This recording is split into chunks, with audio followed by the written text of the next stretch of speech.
folks, Nicole Happel with Top Tier Real Estate again. Today we are at my new listing at 4635 Ranch Circle.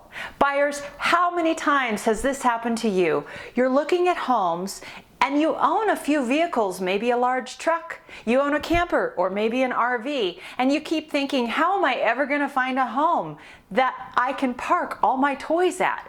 Well, I am standing on the property that answers that dilemma. That's right. This home includes a 2-car attached garage, oversized, completely finished, insulated, warm, and it also has a detached, oversized 2-car garage in the back. There's even a separate driveway for each garage. So bring that RV, bring that camper, bring all the cars because they're going to fit. The house itself is lovely. It was built in 1972, but it has been tastefully updated, including a gorgeous modern kitchen with hickory cabinets, granite counters, stainless steel appliances.